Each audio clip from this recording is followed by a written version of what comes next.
Welcome to the Gaudium et Spes podcast, where every other week we bring you Catholic teachings and stories of faith from people throughout the Diocese of Pensacola-Tallahassee. Now, here are your hosts, Suzanne McNinch and Chez Filippini. Well, hello, everyone. Welcome to another episode of the Gaudium et Spes podcast. I'm here in the studio today, again, with Dr. Luke Arredondo as we continue our Catholic social teaching series. If you missed our last episode, Bishop Walk was here to give us an overview of his own religious order, the Congregation of Holy Cross, not the Holy Cross, but Holy Cross. It was a great episode, and just a little glimpse in his own heart, soul, the source of his vocation as a priest and now a bishop is this experience in religious life and his service to the poor. And we're going to talk about the poor and service and all sorts of things as we continue our Catholic social teaching episodes. But we got to check in. Dr. Arredondo, how is it going? What's up in life right now? There's always too many things going on. I don't know which ones to try and talk about. Very busy. Already preparing and getting ready in my mind for Advent. Got some Advent missions coming up. Yeah. I'm going to Tampa to speak to a group of Catholic lawyers. Actually, this will happen before it airs, but I'm going to Venice to speak at a diocesan catechist event there. So I got a few Getting around the state of Florida. Things coming up where I'm going places. Exciting. Yeah. And my kids are, doing all the things that they're doing. My daughter's going to be one of the lead roles in the play at Chesterton's, one of the leads in the Chesterton's drama presentation in December. So she just found that out, and she's got a lot of lines to memorize. So it's a new thing. I never did that, I've never seen someone try and do that. She's like, I gotta memorize the person's line before me, so I know my line. And I'm like, oh yeah, I guess you would if you just know yours. That's not gonna do you any good. So in 6th grade, I was Chief Joseph of the Nez Perce tribe in the drama "I Will Fight No More Forever," and it was it's the only time I've ever been in a drama, but it's invigorating when you the line memorization, the joy you can derive from just nailing it. Yeah. It's so fun. I accidentally nailed my audition for a 4th grade musical or play or something. I had to wait in line and let 100 other kids read this sample line, and everybody's going up there going, I don't know what we're going to do if we can't go outside until the spring. It was a play about the invention of basketball. And I just remember this vividly. I hear 100 kids in a row reading a complaint about how they can't go outside. There's no sports they can do because basketball hadn't been invented yet. What are we going to do? And they're reading it like it's a tax letter or something. Heard 100 people do this. And it was just must have taken all day in our PE class that day.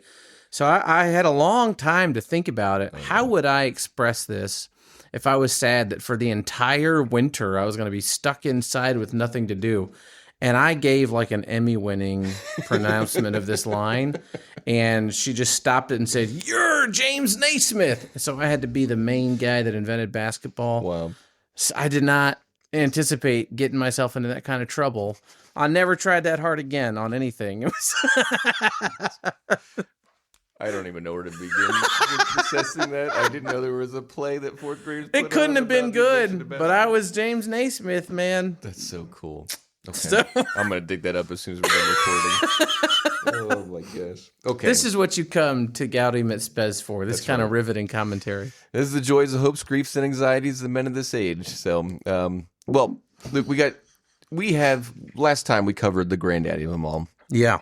Rerum Novarum, which didn't even hit 100 paragraphs, right? I think it was maybe. I don't remember the number. It's pretty short though. When you print it out or you get one of the printed editions of it, you'd be surprised that it doesn't have that many words. I forget one of my professors who it was said his theory is papal encyclicals got longer, dramatically longer with the invention of word processors, So, Pius XI's Quadragesimo Anno, 40 years later after Rerum Novarum in 1931, it is longer than Leo's, but it's not it doesn't sort of overwhelm you. John Paul II, I mean, that's some writing.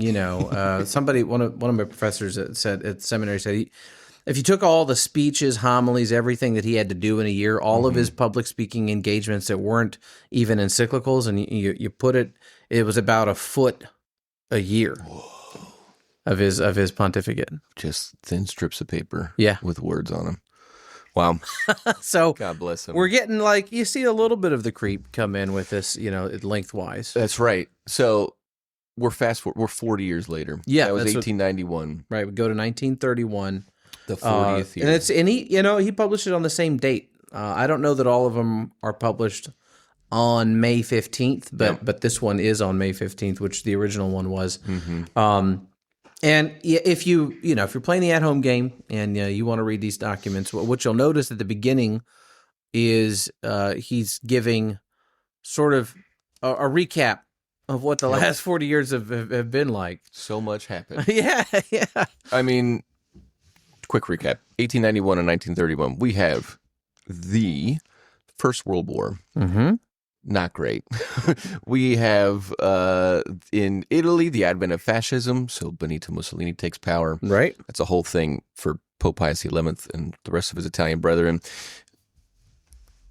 We have the aftermath of World War I and the armistice and the reparations that crippled the German economy. We had the Russian Revolution. That's true. Happened in 1917. The Yep. Russian Civil War is finished up and communism has officially taken over the largest landmass country in the world. There's a revolution in Germany that almost tips Germany over to communism in the early 20s. Italy as well got close before fascism came in and kind of stole their thunder. There's a Great Depression in the U.S. The Great Depression has happened. Major event that has. He doesn't mention the Great Depression in this document, but certainly you can tell some of the themes. It's pointed in that direction. Yep. And prior to this, in his own pontificate, so he became Pope 1922, and this was after the two prior popes between him and Leo XIII, Pope St. Pius X, who was 1903 to 1914, and then Pope Benedict XV, who had to bring the world along through the miseries of World War I primarily, died in 1922. Someone that Pope Benedict XVI, when he became Pope and he named himself Benedict, he was like, this is not just St. Benedict. I want to call, there's a very beloved predecessor of mine we often forget about who suffered so much, and that was Benedict XV. But then we get Achille Ratti, who's the successor of Benedict XV, 1922. He's got 3 doctorates. Whoa, I didn't know that. He's got a doctorate of philosophy in canon law and in theology. He's an alpinist, so he climbs mountains. He was the Archbishop of Milan prior to this. He's a heavy-duty classic churchman. Archbishop of Milan, that's heavy shoes, man. That's, it's the Ambrose. That's right. And he apparently was the head, I stole this from another podcast from the diocese. He was given special care of the Ambrosian Library in the Archdiocese of Milan, so he was a bookman of the first degree. He gave us prior in this pontificate, he gave us the social kingship of Christ, Quas Primus, declaring, and this is why we have the feast day. Yeah. And then also the year before gave us Casti Connubii on marriage. So similar lines to Pope Leo. Pope Leo had given us a marriage encyclical before, Rerum Novarum, and similarly, Casti Connubii is to sort of put a tamper on any people who are expecting a change in church teaching at any time regarding contraception, which the Anglican Communion had just accepted. Yeah, and that was a big deal because the Anglican Communion, their Lambeth Conference, makes this very small. Well, I mean, it's a huge change, but they try and couch it as okay, contraception can be used only by married couples and only with conscientious sort of Christian discernment, and this cannot become an excuse. This cannot just become a convenient. It's got to be major discernment that may be necessary, right? And the press's reaction to that. There's this article from the Washington Post saying that this is the death bell of religion. Wow. Just a secular columnist's opinion or whatever. And so, Pius XI's response comes on December 31st that year. Right? I don't know the date of the Lambeth Conference, but it was much earlier in the year, yeah. It's the last thing he did that year was issue this document. So, yeah, he's quite a busy guy during this time period. And he doesn't shy away from some pretty strong language. Yeah. Well, and then the last thing, we said that Pope Leo was the first pope who wasn't in charge of the papal states. He was a prisoner of the Vatican, and Pope Pius XI is the pope then that brings us through the Lateran Accords with Mussolini's Italian government in 1929. The reason why you can go to Rome and you can visit two different countries in the same city is because there's an accord between Pius XI and the Italian state, which basically says the city of the Vatican belongs exclusively to the Holy See. It's the smallest country in the world, but it's its own sovereign nation.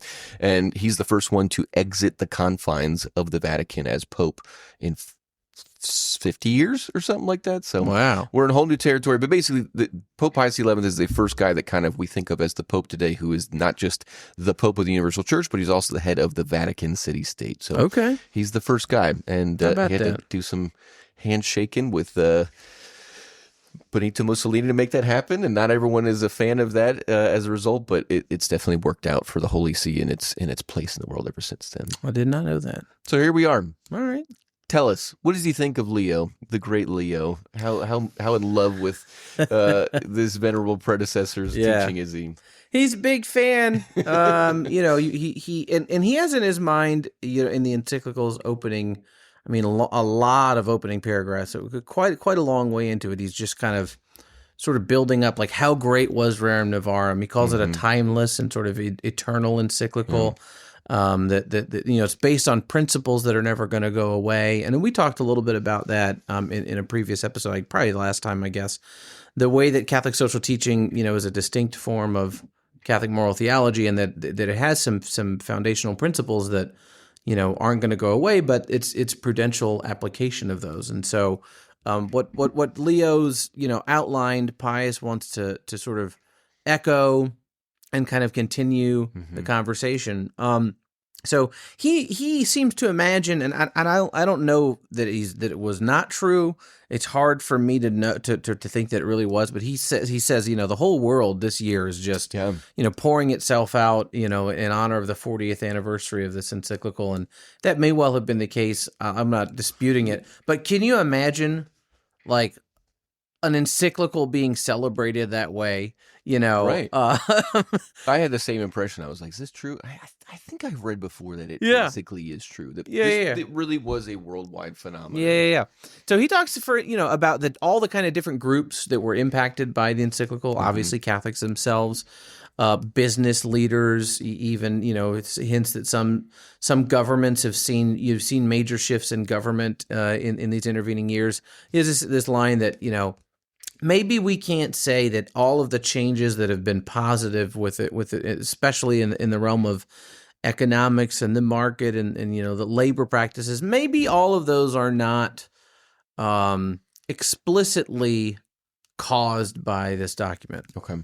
But they sure seem like it, and so I just love that. Yeah. It's like when you're reading a church father's homily and he says, that the church fathers say, it's like when Paul somewhere says whatever, and he gives like half a sentence of Paul, and he's like, yeah, it's one, I don't know, it's somewhere in that Paul. Like I like that. So he says, effectively, this really seems like Leo has impacted all of society in some way, and so he's celebrating that, but also saying, things have changed since Leo's time, so we need to revisit some of this conversation and address some of the more contemporary problems. So in the way that he sets up the beginning of this particular encyclical, he really is going to lay the foundation for the way the church is just going to continue to return to Rerum Novarum every so often and rethink through these questions again, So,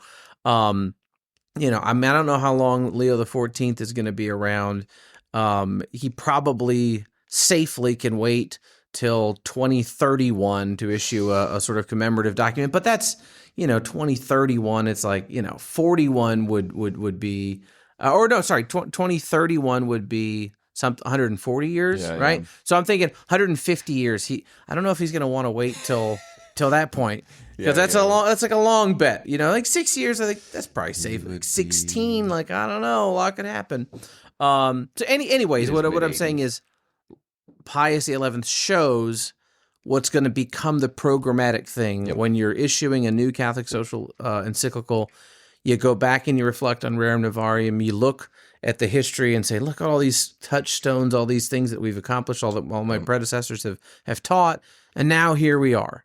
And here's the new problems that we've got to look at, the new things. So we talked about Rerum Novarum as a foundation for Catholic social teaching in the papal encyclical tradition, and that's certainly true. But it was a unique document at its time, right? This is a new thing we're doing. Now Pius XI gives us what's going to be the traditional way of negotiating, a relationship with that text of let's celebrate it, let's talk about all it achieved and what we've done, and now let's turn to some new questions and see in that same spirit what we can address and what solutions we can propose. Let's do it. Where do we see, so it's not just 148 paragraphs of lauding how amazing, but what are some of the concepts you saw in your reading that we see some development or some nuance on? So definitely major development in what we call subsidiarity. Okay. So this becomes, if you have, for instance, if you took a course in Catholic social teaching at a university today, one of the main topics you would walk away remembering, I think, is subsidiarity. You'd remember the dignity of the human person, sort of the preferential option for the poor. If you read Leo XIV's latest apostolic exhortation, his first one, he talks a lot about the preferential option for the poor. So these major themes. Subsidiarity, though, is really, it lands here in this document. So Quadragesimo Anno gives us this really foundational theme for Catholic social teaching. There's other areas we can, just briefly list them, and then maybe we can dive into subsidiarity. Yep. So he talks about wages again, what a just wage is, some of the sort of contemporary concerns about wages. Of course, he's still dealing with the relationship between labor and capital, and he wants to really call business owners and capital to a form of moral restraint. And a general theme, too, is the link between the moral realm and the economy. Yep. So it's a long time ago, and he's saying we can't just pretend the market does things. Now, I don't know anything about the market, okay? So I don't know how to get into the nitty-gritty of it, but the principle here for him is a moral vision of the world has to impact the way we make our economic decisions, and we can't just say it's an autonomous science that we just have to let it. It's like a machine that's running. He says, there's people running this machine. So there's a few of the big topics. To be honest, to our listeners who don't have as much time in the day as we do, if you wanted to get the too long, didn't read version, he basically he ends on this, right? He's like, what he's going to do is going to address a few principles, this labor capital relationship, unions. He's going to get to especially the questions of modern capitalism, 1931 modern, and modern communism and socialism and the various forms. He's going to condemn them all to some degree. Yeah. And then he's going to say, basically, we're still looking at what Leo talked about, which is a moral failure. And he says the root and font of this defection in economic and social life from the Christian law and of the consequent apostasy of great numbers of workers from the Catholic faith are the disordered passions of the soul. The sad result of original sin, which has so destroyed that wonderful harmony of man's faculties that easily led astray by his evil desires. He is strongly incited to prefer the passing goods of this world to the lasting goods of heaven. It's a major, major theme. How we can draw people's attention beyond the little earthly, temporary problems, but also temporary goods. So he's not, he's not pretending that poverty or injustice is like, wow, it's an earthly problem, But he's saying more often that the issue is people are too attracted to temporal goods and the accumulation of those, and trying to get to that point where they finally have enough. And he's like, you're forgetting about, what does it profit a man to gain the world and lose his soul? And that impacts both laborers who are struggling, who are trying to get out of that, and the capital, like to the owners to sort of a very similar extent. So, and that's, for every person that looks to Catholic social teaching for a system, they always come up disappointed every single time. Because this is always where we land. It started with Leo. You were so insistent upon that, where you're just like, Leo is a Thomist. He's going to insist on what is happening inside of our our own interior life, our own relationships. He's not going to give you the one-size-fits-all market solution to the labor capital conflict that solves everything for all time. And the same thing is going to happen here with Pius XI. You're going to, and for all eternity, it is going to be a matter of where is your heart. What do you hold in your heart as a treasure? Okay. Well, that's the 20-minute version of the podcast, guys. If you still want to hang around, let's tackle some of these topics. Again, subsidiarity a little bit more. Yeah. It's like you said, it's one of the first things you'll be introduced to if you for somebody who's like, I'm going to dive into Catholic social teaching. One of the cool words you learn in the first vocab test is subsidiarity. Leo had talked, he had sort of hinted at it, I think, in some respects, but we get a lot more of a development here. So, what do we got? So the concept of subsidiarity, has to do with allowing basically action and responsibility at the most local level possible. So it fights against a global or national dominance on small scale issues.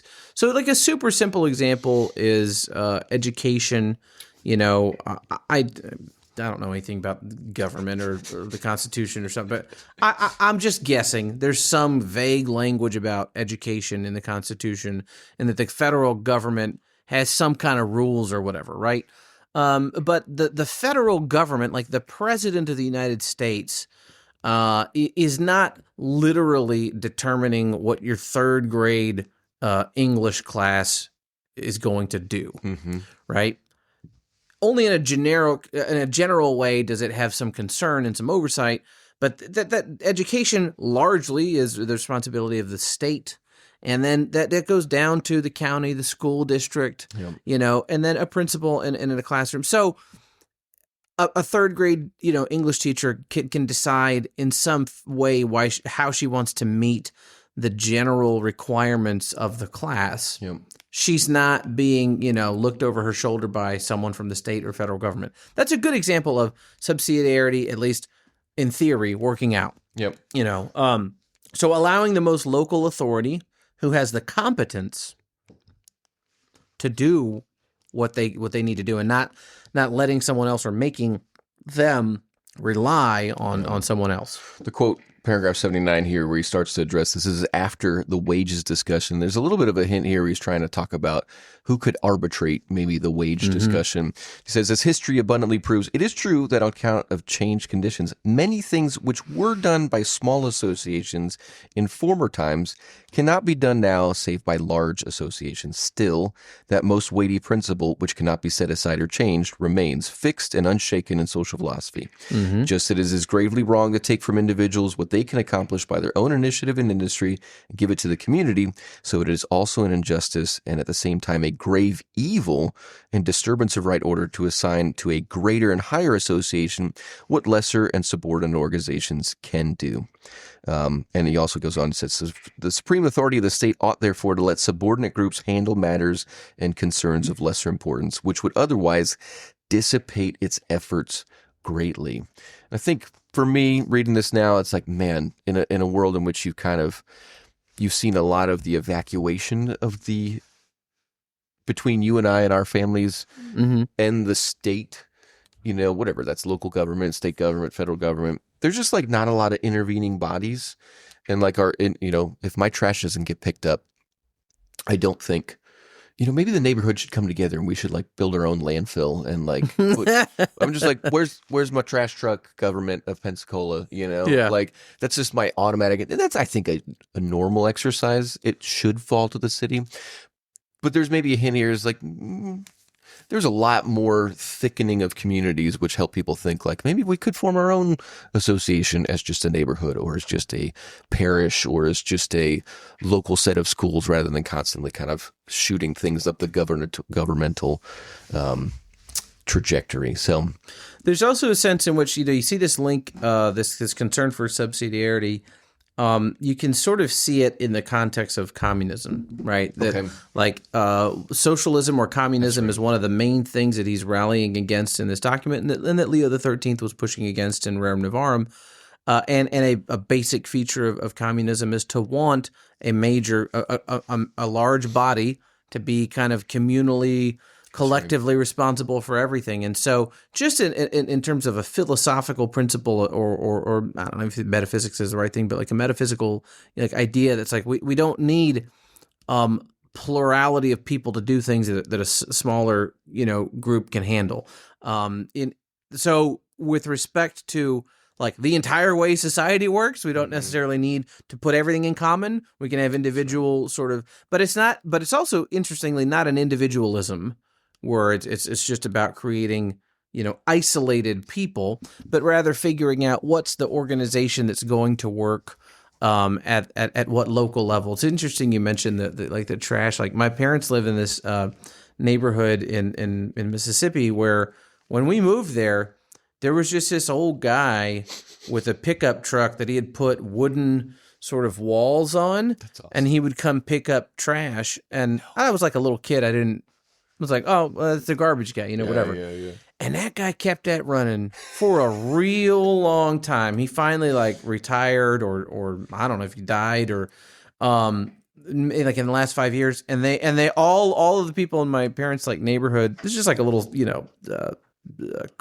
what's the like not a cul-de-sac, it's like I don't know, it's a neighborhood, it's got a name, whatever those are called. Subdivision. A subdivision. I was losing the term. Just like a little subdivision. It's not, there might be 100 houses. I don't know. Yeah. They had to figure out, how do we get garbage? Like that old guy was just doing it, and now there's no other just dude that wants to pick up garbage. Like we got to find like a company, and they had to like call. And so now they have like honest to God, like labeled trash cans with numbers on them and stuff. But it used to be for 25 years, just a whole bunch of mishmash, just kind of random garbage cans. Some were rubber, some were metal, some were tall, little like, and I even that little detail, like you think you're not gonna see that a lot. No, anymore. It's exactly for 99%. God bless Mississippi. Well, they lived in the county. They were too far away, and this is the thing. Yeah, so the city couldn't reach. Especially here in the Panhandle, we do have a lot of county land versus very small cities, and there's sometimes a lack of infrastructure. So, fascinating. Okay, so subsidiarity, a tried and true Catholic principle. We're probably going to hit this again and again and again all throughout the encyclicals.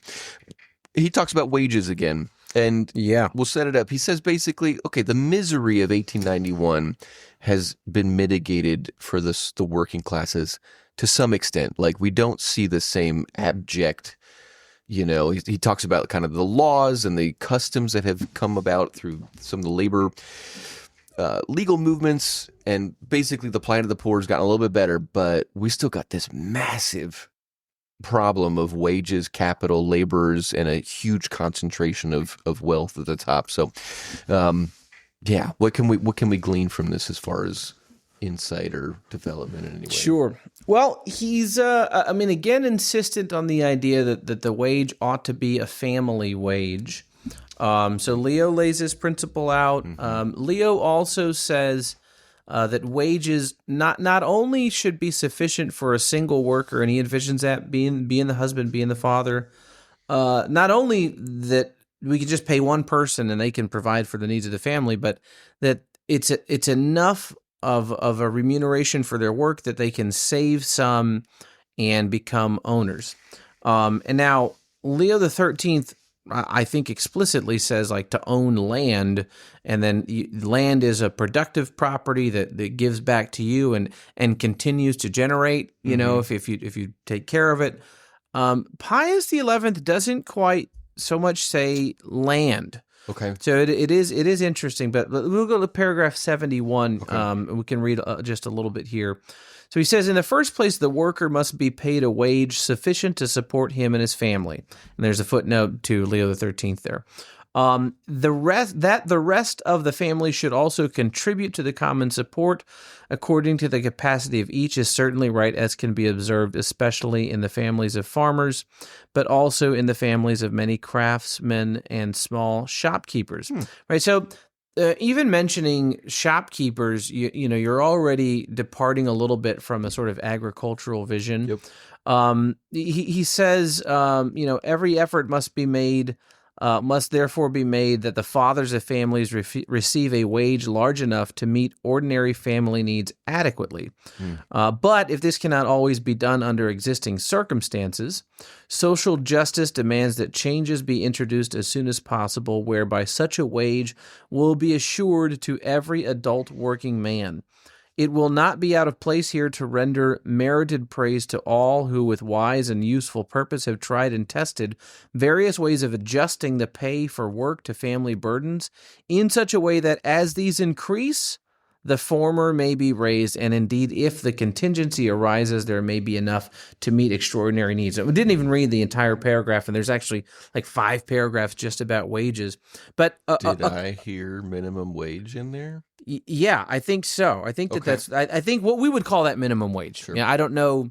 Really, I don't know anything. It's adjustable. I don't know the history of like the term minimum wage, right? That may be a relatively modern phenomenon, but certainly it sounds like that's what he's talking about, that we ought to have a baseline. And yes, we need to think about wages in a way that accords with the reality of the people that we're trying to, give money to. So how are they working, but also what are their needs? So that as the size of the family increases, the wage can increase. Like that's a sort of a principle of justice.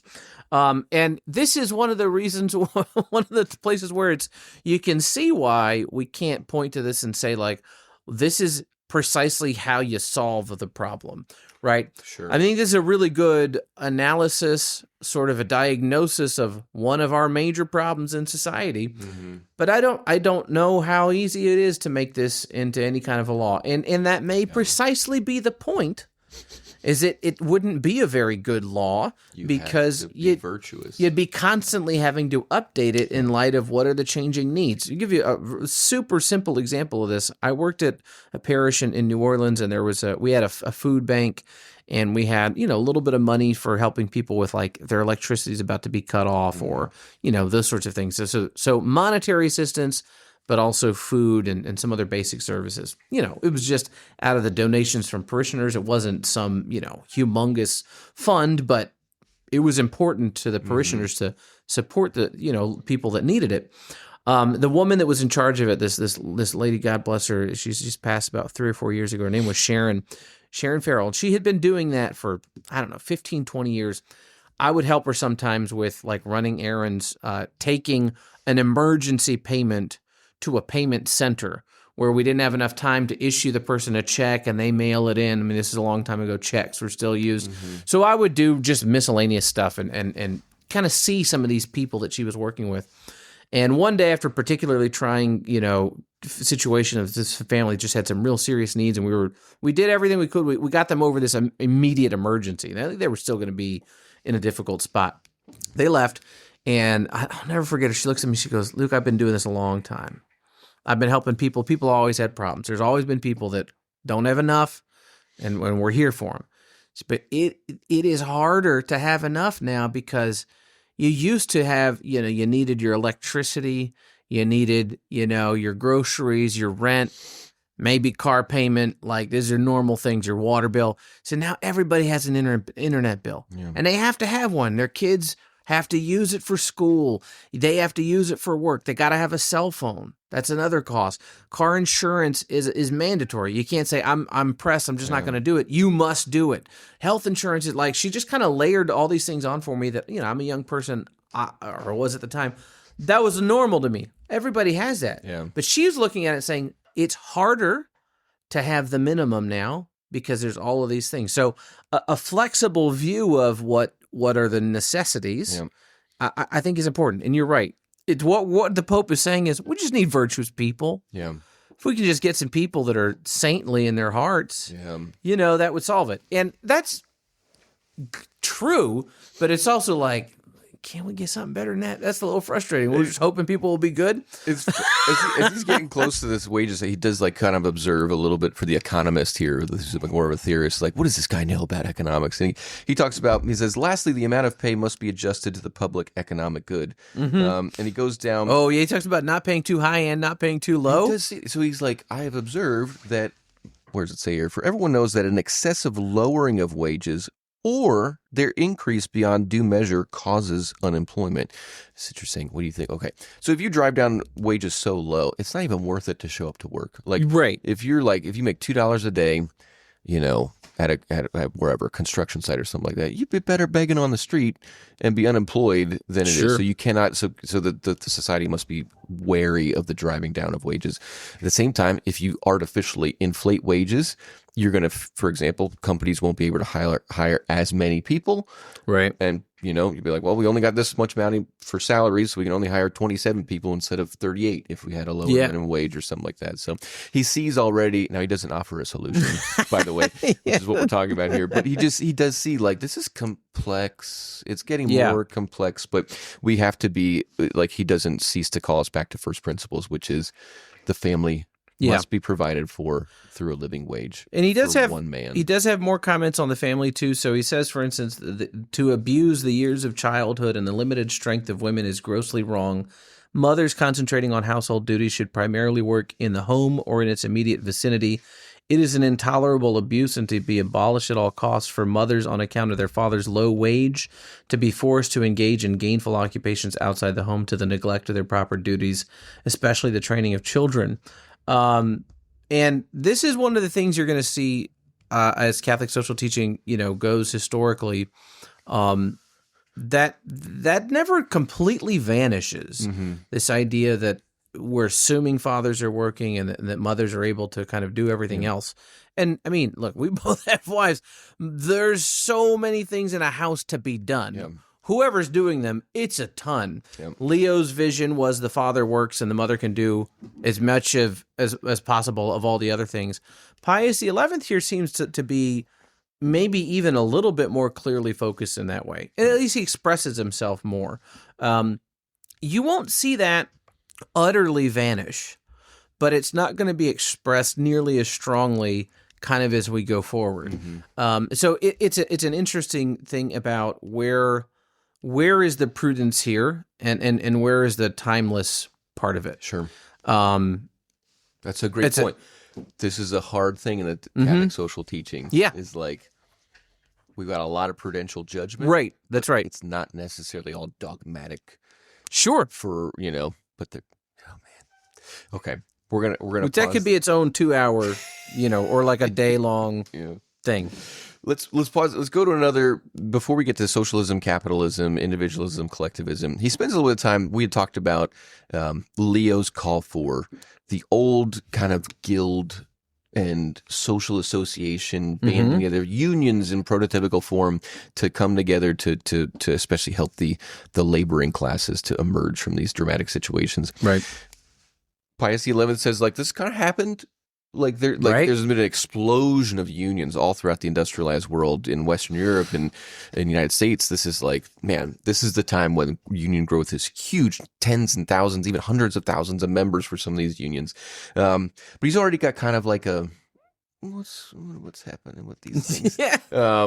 Anything you notice here where he kind of is a little bit weary of what's happening? So he's got a few concerns about the way that he's viewing it as like, this is the way that teaching of Leo was implemented. Yep. People started doing stuff and it was kind of great for a while. I mean, this is like one of the things that I just constantly find interesting about studying anything is this idea of liminal states and liminality, like this, transitions, like you're not doing anything. You don't have any unions or very few. And then you start having them and you're like, this is good. And then what happens with them? Like they grow, there's more people, there's more of them. And you're like, all right, it's going good. And then at some point it's like, wait a minute, wait, are these not doing what we were hoping they were going to do? Yeah. And then what do you do? Because you're like, well, we said to do something, they did it, and then it kind of went south on us. It's like when I start a project, I'm like, all right, I got the instructions, I got my tools. Okay, so far I haven't screwed it up. This is good. And then you get part of the way into it, and inevitably I screwed up. So he sees success in that people tried, that unions were formed, and in some ways that they were doing real good, but governments are interacting with them in strange ways. Mm-hmm. Sometimes the governments are forcibly shutting them down or trying to sort of conscript them in certain ways, or the union leaders themselves are recognizing that if they can align themselves with the government in particular ways, they can get more benefits from it, and that's maybe losing the view of the common good. And remember what Leo XIII said the unions were primarily about.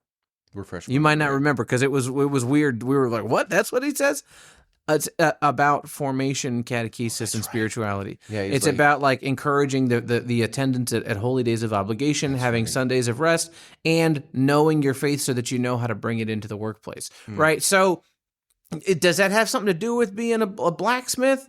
Like I guess, but it's not like this is a club to help you be a better blacksmith and be more profitable. Yeah. That's not a bad idea, but it's not Leo's point, right? Yeah. I think the unions quickly start seeing like, man, if we organize better and we get sort of more support politically, for instance, then we can get better wages, better deals, and and so Pius sort of sees that as getting away from the fundamental purpose about formation, about the spiritual life, about the spirituality of these unions. But then he also sees a frustration that labor owners, that's a stupid term, capital is not, there doesn't seem to be organizations on that level thinking critically about what they do. They're just kind of individuals that are successful and they're, but they're not thinking about the common good. That's right. Right? So I don't know who the rich people were, the Rockefellers or whoever at this time. Like, did they have a union? Like, well, I guess, but what were their ideas that they were very worried about? Probably not the kind of things that Pius is hoping the ultra wealthy are sitting around talking about. That's right. So that's some of the stuff that's going on. That's really important because, paragraphs 92, 93, 94, 95, if you really want it, he talks about basically the civil authority should kind of vest its authority that unions operate, but he kind of he calls them syndicates, and he's basically like, this should be a negotiating platform basically between the laborers and the capital owners, and this should be kind of how they meet. And he's like, what I'm already seeing though is that basically these unions are being taken over sometimes for the aims of a political party, in which it's far beyond. So forget catechesis and formation, but it's even so far beyond just like, all right, we got a boss and we got laborers who need to come to an agreement about wages. Like, no, these things are being used for kind of, like paramilitary organizations for your own like political party's aims or something like that. So, crazy stuff, fascinating things. Definitely, we were talking a little bit pre-show, like, if you've ever seen a mafia movie from like the 40s, 50s, and 60s, usually the Teamsters will come up. And it's like, if you wanted to be a truck driver in the United States of America, you had to join the Teamsters. And that basically meant you were an affiliate of the Democratic political party, to varying degrees in places. But it's kind of like already leading in that direction here. Yeah.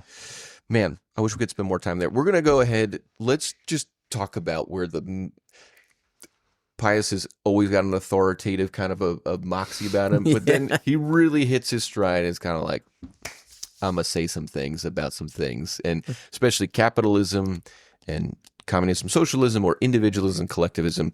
How does it all shake out for him as far as what shall rule the world with virtue and joy forever?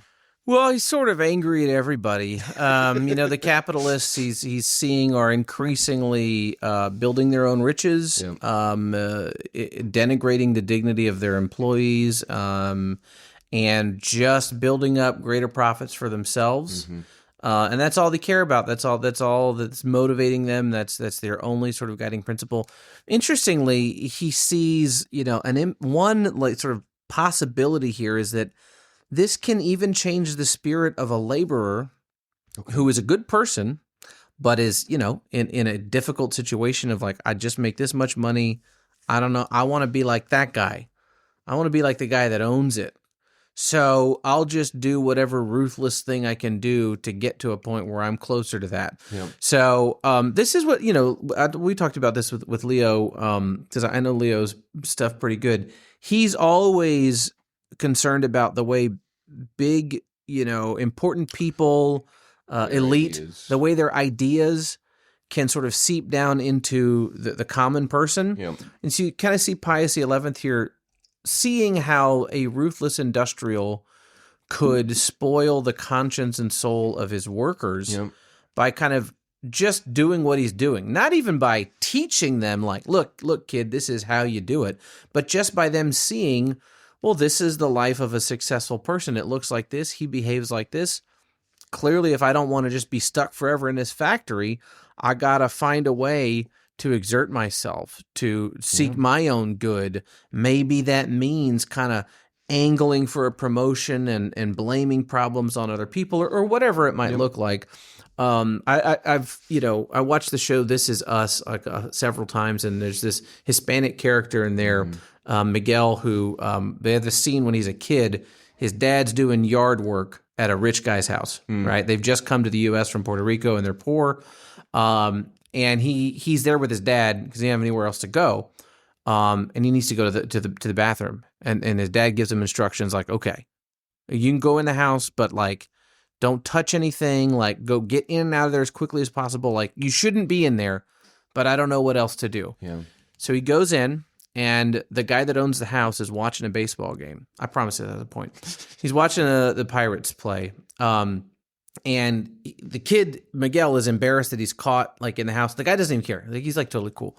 But he says, you got to get your dad to take you to a game, but make sure you get good tickets. He's like, you like baseball? And they have this conversation about baseball. And he said, make sure you get good tickets. And he says, I just want to be at the game. I don't care where I'm sitting.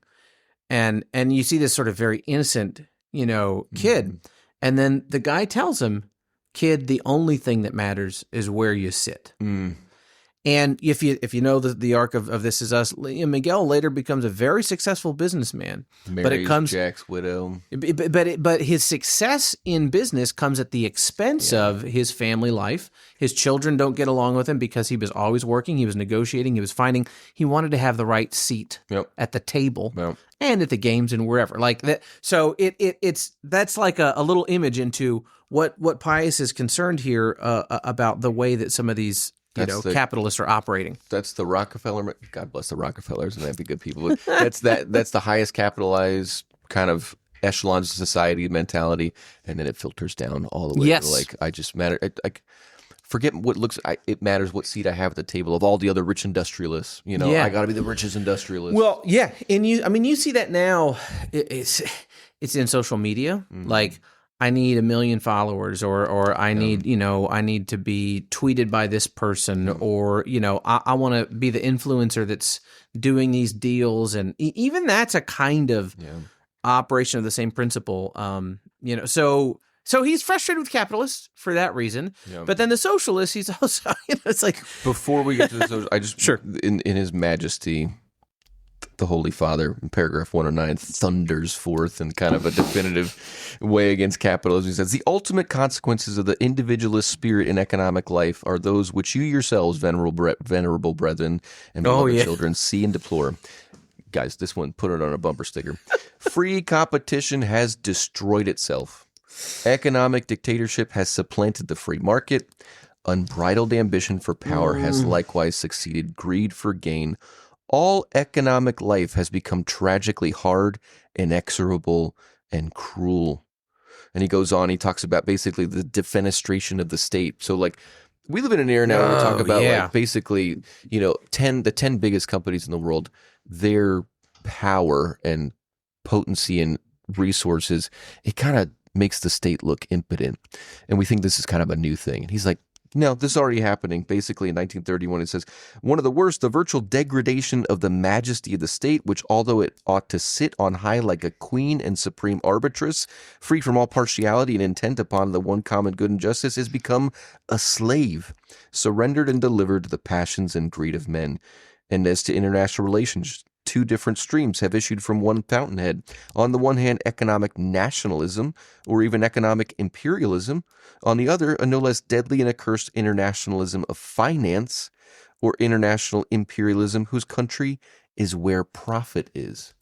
Y'all. Yeah, this kid, when I read that paragraph, I thought, listen, if I just posted this on, Twitter and kind of, mollified the language a little bit to not make it sound so old. I'd say, this Leo XIV, y'all, he is he's coming after Apple and Google and Facebook or right. Meta or whatever. Like, it doesn't sound like it's describing an entirely different world. That last, whose country is where profit is. We talk about it all the time. The tax havens of places like the Cayman Islands or Dublin, Ireland, or these places that have relaxed their corporate tax laws so that they become the headquarters of states. Yeah, there you just said it. They are the headquarters of states. Where's the corporation's headquarters? It's like most of their products are sold here. Their workers are from here, but their headquarters is in this random place, and it's just like that. Yeah, exactly. Like they don't have an allegiance to a place. They have an allegiance to their profit margins. Yeah, and I mean the idea here is like the concern for the ultra wealthy, the ultra successful is that they can turn that success and wealth, which could be fine, into greed for power. And this is a particularly dangerous thing if they're going to be influencing politics or government, either sort of drawing things along or sort of stopping programs because we don't like it or whatever. I don't know what contemporary examples there are. I mean, Amazon's this mega company. I don't really know what silly things they get into that involve government. So I don't pay attention to. I don't know what's going on in the world. Like the Giants sucked this year, and I just after that was like, well, I'm just gonna hang out at the house and try and fix my backyard and see if I can, whatever. But Amazon's a major player, Tesla, whatever. I was just listening to something the other day. I found this really interesting guy that does business profiles in like 15 minutes. How'd this company rise and fall? I have no idea why YouTube fed this to me, but it's been interesting when I'm running lately. Sears in the 40s or 30s or something was 1% of the GDP. Sears by itself. That's cool. So that was a powerful company at the time, right? That's where they built Sears Tower, and it was the tallest building in the world. Right. Like they were. Every town had a Sears. Seemed to be invincible, know. So the way that those kinds of companies can influence politics and governmental regulations, I think he sees a big concern there. Yep. For in terms of the socialists, there's the line on socialism. Give us the abolition of all these things. Let's see. I want to just read. It's so tough to pick one line. I know. Gosh. Well, I'll just pick one. I mean, it's hard. So he says socialism. Paragraph 111. Socialism, against which our predecessor Leo XIII had especially to inveigh, has since his time changed no less profoundly than the form of economic life. So he's saying, economics has changed, so is politics. Socialism is different. But for socialism, which could then be termed almost a single system, and which maintained definite teachings reduced into one body of doctrine, has since then split chiefly into two sections, often opposing each other and even bitterly hostile, without either one, however, abandoning a position fundamentally contrary to the Christian truth that was characteristic of sort of the socialism of old. So he goes on to just basically say, he says it exactly. I just don't remember, I can't remember what paragraph, that you cannot be a true Christian and a true socialist. So he's not happy with socialists either. Religious socialism, Christian socialism are contradictory terms. No one can be at the same time a good Catholic and a true socialist. Yeah. Paragraph 120. Yeah. And so, listen, good and true are doing a lot of lifting in that sentence. Okay. So don't everybody immediately come after us. That's right. All right. But another, socialism, if it remains, speaking of the word truly, socialism remains truly socialism, even after it is yielded to truth and justice on the points which we have mentioned, cannot be reconciled with the teachings of the Catholic Church, because its concept of society itself is utterly foreign to Christian truth. So what he's doing there's this dialogue that he kind of has with himself and the royal we about whether or not socialism is is it okay now? I mean, it's not as bad as it used to be, right? There's some kind of socialists that seem nice. And so what he's kind of narrating is that, now you do have, we used to just say socialism, that was one thing. And maybe it never really was, but you could speak of it like it was one single thing. So now he says you got to recognize there's different kinds of socialists.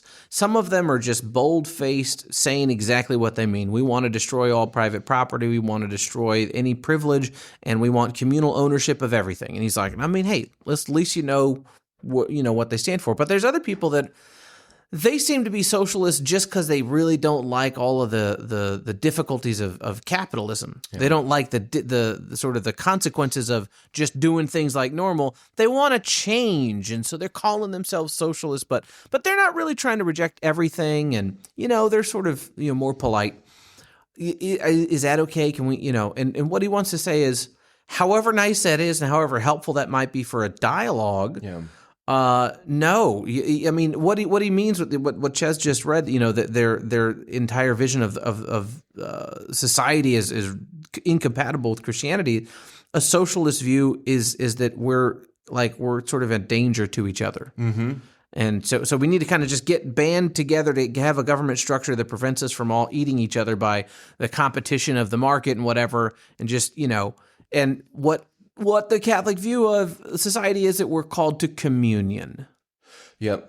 An eternal communion and an earthly, because he's like, I have not found a socialism. Right. He's like, I haven't seen a socialism which seems to value our heavenly destiny above our earthly goods and our interactions there. And so he's like, I just can't find it. Yeah, great. You got rid of the violent class warfare that the Soviets, did in their civil war. And now you're just like, but I'm a Christian socialist. He's like, but you seem to only talk about things that have to do with economic life and class struggle. And even though it doesn't have bloodshed necessarily, right, it seems like you don't care about the full vision of Catholic truth. Yeah. And what he's, constantly saying is the only thing that's going to get us out of this is just returning to the gospel. It is only the gospel that can ever get us out of any of these problems. Yep. So let's end on a happy note. You may want to mention, he has a little Easter egg if you read it all the way to the end. Yeah. That's right. Whose responsibility is to make these changes to preach the gospel. Yeah. So this is really I didn't remember this from previous times where I've read through this text. So he's got a view here to preaching the gospel. I mean, this is the thing he's ultimately the most concerned with. He's constantly referring to the eternal destiny and that sort of thing. But who's called to do this? So check this out. This is paragraph 141. If you're playing the at-home game, the present state of affairs, venerable brethren, clearly indicates the way in which we ought to proceed. For we are now confronted, as more than once before in the history of the Church, with a world that in large part has almost fallen back into paganism. This is 1931, all right? I don't know what he would think of today. That these whole classes of men may be brought back to Christ whom they have denied, we must recruit and train from among them themselves auxiliary soldiers of Christ who know them well and their minds and wishes and can reach their hearts with a tender brotherly love. The first and immediate apostles to the workers ought to be workers. The apostles to those who follow industry and trade ought to be from among them themselves. So then he goes on in 142, it is chiefly your duty, venerable brethren, and of your clergy, to search diligently for these lay apostles, both of workers and employers, to select them with prudence and to train and instruct them properly. A difficult task certainly is thus imposed on priests, and to meet it, all who are growing up as the hope of the Church must be duly prepared by an intensive study of the social question. So this is a serious call to engagement of the laity, particularly in what Vatican II will say in those spheres of influence to which they alone have access, right? So if you know Gaudium et Spes, 33 or whatever it is in the 30s there's this call of the council to the active use, revitalization of the laity in the circumstances of daily life that clergy are just not going to ever naturally be, to go there and be a witness and offer testimony to Christ, to the gospel. This is 1931. decades before Vatican II. And here's Pius the 11th saying, the first and immediate apostles to workers ought to be workers. And what is your duty, bishops? Tell your priests to find people that are good, that are at least, amenable to the gospel. Train them up, help them understand this duty that they have, this mission that they have, and send them in. Yeah. Really, I did not remember that from other times that I've studied this text. Maybe because I've read Vatican II more intensely since the last time I worked through Quadragesimo Anno. So, this is what we're doing here. This is what we're trying to do as a diocese, and with this podcast is help to encourage people, build them up, and to call them with us, into this mission territory. It's a great place to end. Yeah. I would call this, guys, this is a masterpiece of a document. It's very good. Rerum Novarum will always be the granddaddy of them all. This is a worthy sophomore album. Oh, yeah. Follow up. That's right. It is a hit on its own right. It has so many gems that are timeless, things that, as we just read, that you're just like, whoa, this is so prescient. So definitely take some time. It takes probably about a half hour to 45 minutes to read all the way through if you're skimming. But a great source of wisdom that will probably carry on forevermore. Yep. Till the Perugia and all these questions are resolved. Well, guys, thank you so much for paying attention with us here. We are 4 episodes into our Catholic social teaching series. We're going to come out the next time in several episodes from now, and we're going to be beyond the 40s, 50s, the Second World War, into the next social encyclical in the papal tradition. Just real quick, this week, today, we are a couple days out from the release of Bishop's own involvement in the Catholic social teaching sphere. He released a letter on immigration, particularly with its impact in our diocese, our brothers and sisters with us in the pews here. So you can go find that on ptdiocese.org/immigration for our own little local taste of Catholic social teaching. We'll be back in 2 weeks' time with another episode of the teaching series in Bishop Walk, and we will see you then. Thank you for tuning in today to the Gaudium et Spes podcast. If you would like to know more about our podcast, please visit our website, gaudiumetspes.net, or go to ptdiocese.org and click the button that says podcast. If you listen to the audio version from an app such as Apple Podcast, Spotify, or iHeartRadio, be sure to rate, review, and comment. If you watched us on YouTube, be sure to like and subscribe or leave us a comment there as well. Thank you for joining us.